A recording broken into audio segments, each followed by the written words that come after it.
Guttering and Frangipani trees. A short story. Daedalus was a master artisan in ancient Greece. He had a son, Icarus. The king of Crete imprisoned Daedalus and Icarus in a stone tower for their insubordination. During their years of incarceration, Daedalus tamed birds that visited the tower's window ledge and collected their discarded feathers. From these and the molten wax of candles, he fashioned a pair of wings for both he and Icarus as a means of managing their escape. Daedalus instructed his son of the dangers of flying, warning him not to fly too close to the sun, nor too close to the sea. Escaping from the tower, Icarus flew close behind his father, but very soon he became awed with the beauty of the sky, and so flew too close to the sun. It melted the wax of his wings, and he plummeted to the ocean and drowned. This being said, here is the story I will tell. From this time on, beware and heed the warning.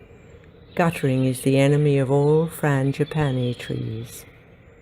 We had a Frangipani tree once. It grew in the backyard of the house I grew up in, and it was beautiful. Indeed, I do believe that I was in love with that Frangipani tree. The house I grew up in was dark and cold, with a cold that soaked clear through to the bones even in summer.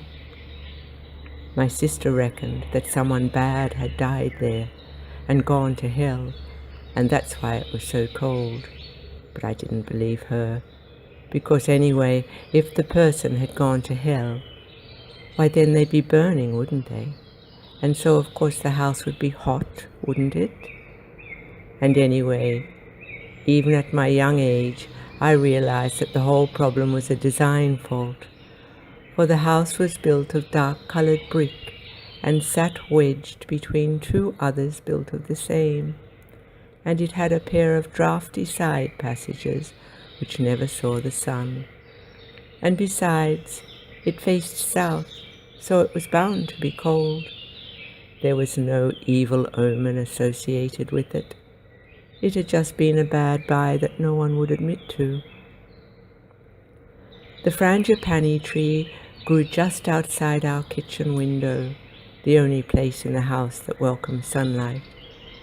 And it grew so close that when in blossom, why sometimes the leaves had gently brushed the window pane, beckoning, and its flowers shyly turn to glimpse at our kitchen activity, and then turn away again, silently, modestly.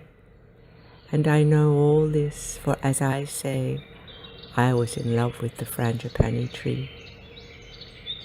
I can still feel the touch of those blossoms, in my mind that is, when I'd reach through the open window and pluck a delicate yellow sun from its branch, a small fragrant sun that guarded a truth that humans could only guess at, and then to caress its petals, like velvet they were, and still with the morning dew on them, and stroke them against the skin of my child's cheek, oh, and the explosion of its scent, for no reason whatsoever, every now and then, covering up cooking and cleaning smells, with a perfume that could never be found in a store-bought bottle. A blessing it was, and if it could have been bottled, why that's what it would have been called, Frangipani blessing. But as I say, I was biased, for you see I was in love with that Frangipani tree. And birds would visit the tree regularly, for they loved it too. Birds with bright blue markings, as though they'd flown high, so high, like Icarus, soaring on beautiful wings to the heavens, but then by chance alone returning safely, having only scraped their miniature bodies ever so lightly upon the edge of the sky, and so stealing only a tiny portion of its emblem, and me leaving crumbs for them on the windowsill, so they'd perhaps extend their visit and venture just a little closer, and them singing and dancing a celebration jig from branch to sill and back again. Yet there was never a nest to be seen. Oh, but it didn't matter, for I knew that, nest or no nest, they loved the tree, and that suited me, for I knew what it was to love a frangipani. Then suddenly one day the big ones came to cut the tree down, chop, chop, chop, and pouring kerosene on the roots to poison it.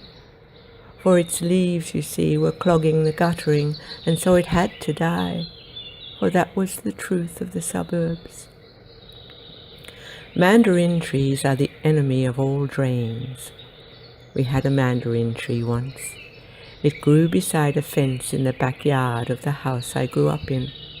It was large and wild and unrestrained, with thorns a million curling signposts, guiding us to the higher reaches. Its fruit hard green balls with an acrid scent to tickle the nostrils and make us sneeze in delight, and its trunk a gnarled and twisted ancient column, with me who never remembered electing to be one or another being tied against its mighty body, and brothers calling and whooping a western song as they circled the trunk, dancing the dances of movies. Then suddenly one day the big ones came to cut the tree down, chop, chop, chop, and pouring kerosene on the roots to poison it, for its roots, you see, were tangled in the drains, and so it had to die, for that was the truth of the suburbs. Mulberry trees, of course, are the enemies of all real estate agents. There was a mulberry tree once that grew at the top of our street. It was ever so grand, and swollen and heavy with fruit, yes, swollen and heavy and longing, like the breasts of new mothers, and it grew behind a deserted house with broken windows and cobwebs, and with rooms that whispered stories to fascinate children and set them to dream, with a sign at the front gate that seemed to warn, in trouble if you dare and in trouble if you don't, and we kids daring anything with our tins and our buckets, climbing the tree, filling vessels to brimming and ourselves in the bargain, then descending again with mouths and hands stained purple from the fruits of our crime, yet swearing to the big ones on legions of Bibles that we'd never, promise to God, set foot in a place built for nightmares and danger. Then suddenly one day the big ones came to cut the tree down, chop, chop, chop, and pouring kerosene on the roots to poison it. For the tree, you see, devalued the price of the land, and so it had to die, for that was the truth of the suburbs. Then after all the trees had gone, I'd lay in my bed mornings, especially in summer, with the heat of the sun coming early to earth, and it seemed I could hear Icarus crash landing in our garden, for now were no branches to break his fall, descending and crashing time and again, a splattered mess of broken limbs and molten wax, flung in tiny pieces to the four corners of the yard, catching and vexing the blades of the lawn-mower, with the governor of the mower cursing and swearing at the worry and nuisance it caused. So you see, in the end, Icarus had to die, for neat lawns above all else were the fundamental truth of the suburbs.